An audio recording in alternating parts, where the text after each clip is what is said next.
शुभ सकाळ. मस्त अशी आपली कोकणातली पहिली सकाळ झाली आहे. भेटूया तयार होऊन.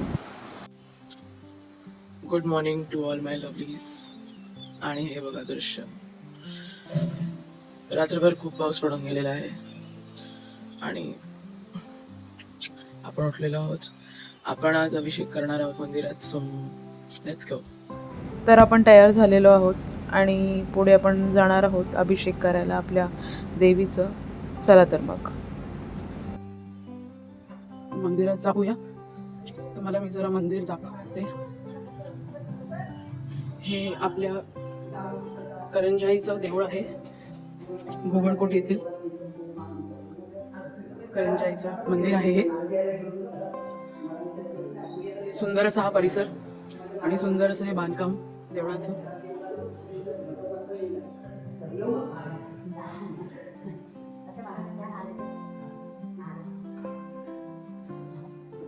अभिषेकने आपल्या दिवसाची सुंदर अशी सकाळ झालेली आहे. देवीला सुंदर अशी लाल रंगाची साडी नेसवून, सोमेश्वरांना उपरणं नेसवून आपला अभिषेक झालेला आहे. आणि हे काही फोटोज मी शेअर करते आपल्या देवांचे. वाटतं तुला इकडे कसं इकडचं वातावरण? आहोत रेडजाई मातेच्या दर्शनाला आणि ते ही करंजेश्वरी देवीपासून 10 मिनिटाच्या अंतरावर आहे कारनी, आणि कार वरपर्यंत जाते. सो आपण आता चाललो आहोत रेडजाई मातेच्या दर्शनाला. चला तर पाहूयात. आम्ही पण पहिल्यांदा जात आहोत. सो चला आपण जाऊन दर्शन घेऊयात. ही चढ आहे फारच, आणि हा करंजेश्वरी देवींची बहीण आहे. आणि हा रस्ता आणि हा चढ खूपच कठीण आहे. आणि माझी मम्मी ॲज युजल माझ्या वडिलांना इन्स्ट्रक्शन देत असते. ती इन्स्ट्रक्शन्स देऊन एवढी मस्त झाली आहे गाडी चालवण्यामध्ये की ती इन्स्ट्रक्शन देऊन कोणाचीही गाडी चालवू शकते आणि कितीही मोठी गाडी चालवू शकते. आणि हे असं आमचं सुंदर असं गाव आहे. सो हा रस्ता आणि हा गोविंदगड आहे. हा लेजिट पाहू शकताय की हा राईटला घेऊ नको गाडी तिथे.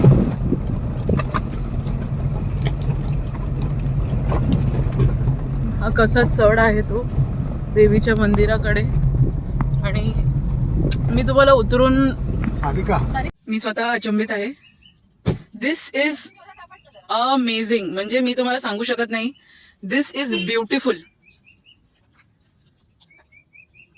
खूपच सुंदर. ही वशिष्ठ नदी आहे, वशिष्ठ नदी. आणि तुम्ही पाहू शकताय इट्स लाईक क्रेझी. म्हणजे एक्सप्लेन करू शकत नाही एवढं सुंदर दृश्य आहे.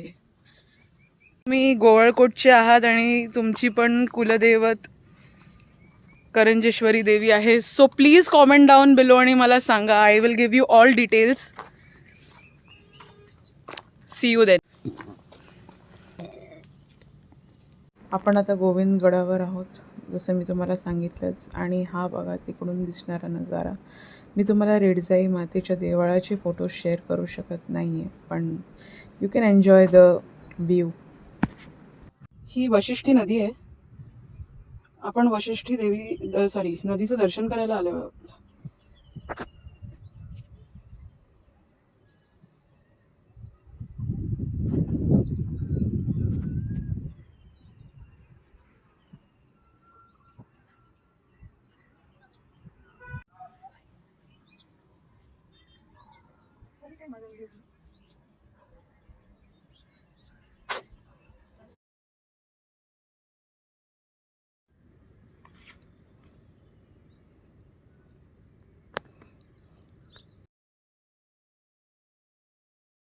ही जी चढण दिसते इथून वर गेलं की या भागात आमचं घर आहे. आणि हे तुम्ही बघू शकता. हा आमच्या घरासमोरचा नजारा आहे. It is a serene beauty.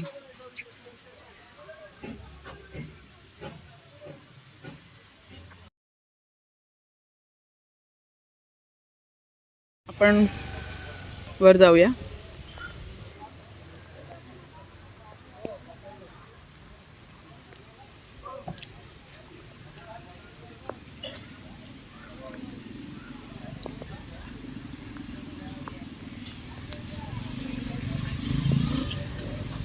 सुंदर अशी कौलारू घरं, हिरवी हिरवी झाडी, डोंगर आणि न थांबणारा पाऊस. हेच तर आहे ना कोकणातली मजा. सुंदर असं छोटंसं गाव. या पावसाचा आणि या दृश्याचा आनंद मी दुपारभर मस्त जेवून पुस्तक वाचत घेतलेला आहे. It's speechless. हे बघा, आमच्या गावी या अशा विठा असतात आणि बोललं जातं कोकण हे लाल मातीचं घर आहे. तर ह्या अशा गावरान स्टाईलच्या मोठ्या बनवलेल्या विटा असतात. तुम्ही पाहू शकता. आणि नेक्स्ट ब्लॉगमध्ये आपण पाहणार आहोत की आपण गांधारेश्वरांचं, कुलस्वामिनीचं व आपल्या भैरी भवानीचं दर्शन कसं केलेलं आहे, तिथे पोहोचण्याचे वेज कसे आहेत and everything. So stay tuned and see you in the next part.